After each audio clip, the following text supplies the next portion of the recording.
So, magandang hapon sa ating lahat. Bago ang lahat,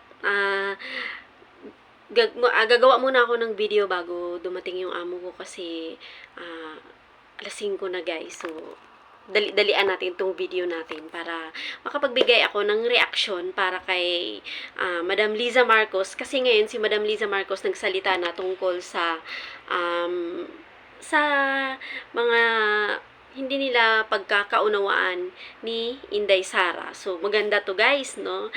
Pakinggan natin ang sinasabi ni Madam Liza. Nagpa-interview siya kay Katunying, tas teaser pa lang siguro yung kasi parang naglabas lang si Katunying ng pinaka-importanting sinabi doon ni Madam Liza. So, ngayong araw, kukumentuhan natin yung sinabi ni Madam Liza Marcos about kay Inday Sara Duterte. Okay, let's go guys. Ayun ni VP Sara.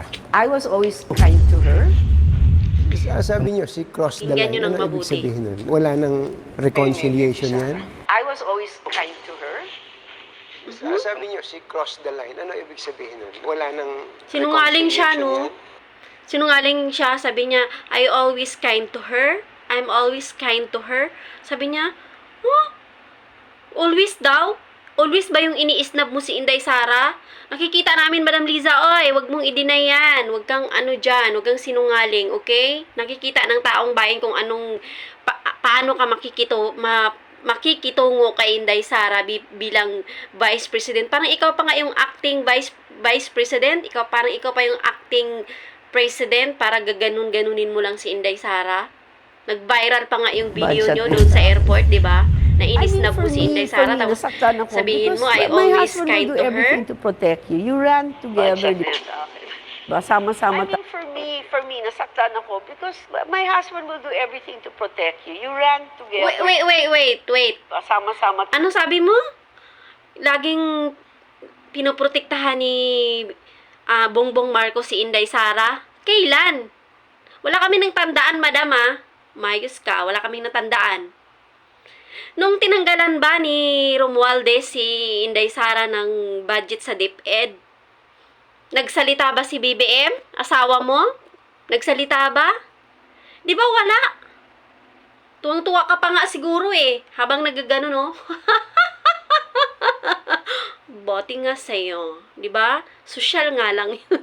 Baka English lang yun. Hindi ko lang alam kung paano i-English. O, di ba, madam? Kang madam, awa ipek ka na sinasabi mong pinoprotektahan ni BBM si Inday Sara dahil kahit kailan hindi niya nagawa yun. Pati yung pagdamay kay Inday Sara sa ICC, nagprotect ba si PBBM? Nagsalita ba siya kahit isang di ba wala? Kang alam namin ang galawan niyo dyan. Ang sa SMNI, nagsalita ba si BBM? Ang pagtanggal ng SMNI para lang sana kay Inday Sara? Kung totoo talagang pinoprotektahan niya si Inday Pupunta ka sa Sara? rally. Di ba wala, tatawagin madam? Yung presidente mong Ikaw, bangag. madam, Di ba you're going to laugh? Tama ba yan? Even Lenny mabait never did ka. that. Pupunta ka sa rally, tatawagan yung presidente mong bangag. Di ba you're going to laugh? Tama ba yan? Even Lenny never did that. Oh, really? Oy, mas matindi pa ang sinabi ni Madam Lini dyan. Kung baka nakalimutan mo lang, madam, alam mo anong sinabi ni Madam Lini dyan? Diktador, mapang-aboso, magnanakaw. Hindi sila papayag ng mga dilawan na makabalik si Bongbong Marcos sa Malacanang. So, sino ang tumulong kay Bongbong Marcos para makabalik sa Malacanang? Si Inday Sara. Baka nakalimutan mo, madam.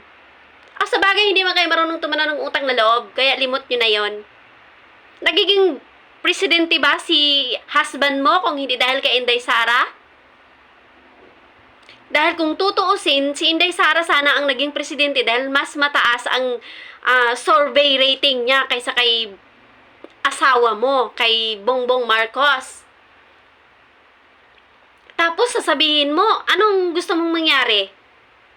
Ipalit na natin si Leni Robredo sa posisyon ni Inday Sara? Yun na ba ang plano mo ngayon, madam? Kasi balita ko, ikaw ang nagpaplano ng lahat. So, anong gusto mo? Ipalit nyo si VP Leni kay Inday Sara para maging masaya kayo? At para kaawa-awa si Inday Sara? Never, never mangyayari yan. Hintayin mo, sasagot yan si Inday Sara sa mga pinagsasabi mo, Madam! Diyos ko! Ano Gusto bang kayo mga ni VP pinagsasabi Sara? mo? Limot mo na yung mga nagawang kabutihan ni Inday Sara sa husband mo. Musta kayo ni VP Sara? So, yun lang guys. Teaser pa lang yun. So, hindi natin alam kung ano pang kabuuan na, nakabuuan na interview ni Katunying sa kanya. So, malalaman natin yan. Doon ako kay Madam Maharlika mamaya manood ako. Kasi alam ko bubuljakin to ng tudo-tudo eh. Doon na naman ako matatawa na naman ako. Ayaw ko magbuljak sa kanya ng tudo-tudo. Kasi, nandun pa rin yung nirerespeto ko pa rin siya bilang asawa ng presidente natin at saka matanda siya sa akin. Pero, alam mo guys, nakakabwisit siya yung mukha niya, diba? Naiinis ako sa mukha niya. No? So, tingnan mo yung ng face ni Madam. Kitang-kita naman yung stress. Diba? Stress, kakaisip ng plano paano pabagsakin si Inday Sara Duterte. Kasi grabe ang insecure niya. Secure ka, Madam? Maganda kasi talaga si Inday Sara, no?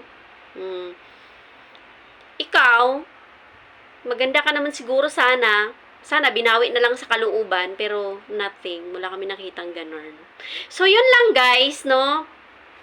Nakakainis lang kasi bad shot daw siya kay Inday Sara dahil sinabihan yung asawa niyang bangag. Mas mabuti pa daw si Lena Robredo, never nagsalita ng ganon. Pero si Lena Robredo, nagsabi si Leni na magnanakaw ang asawa niya at diktador at mapang-abuso. Pero limot ni Madam yon kasi nga gusto niyang makipag-close kay Lena Robredo para tanggalin si Inday Sara sa pagka-Secretary of DepEd. Hoy, Madam, alam na namin yung mga galawan mo. Wag kami. Alam na namin yan. Sige, abangan ko yung balljack sa'yo ni Madam Maharlika. Siguradong magagalit ka na naman. Okay, seryoso na ako, guys. Okay. Mapang-asar lang talaga ako, no? Ito lang talaga yung ko sa vlog ko, guys. Kumbaga parang nagbibigay naman ako ng magandang gusto kong komento. So, yun lang yung komento ko, guys. And thank you so much sa mga gusto ako at saka mga ayaw naman sa akin. Okay lang. Kung ayaw nyo manood, okay lang din. Thank you so much. And kung sinong gusto mag-subscribe sa akin, please subscribe. Babo! Thank you so much. Mabuhay.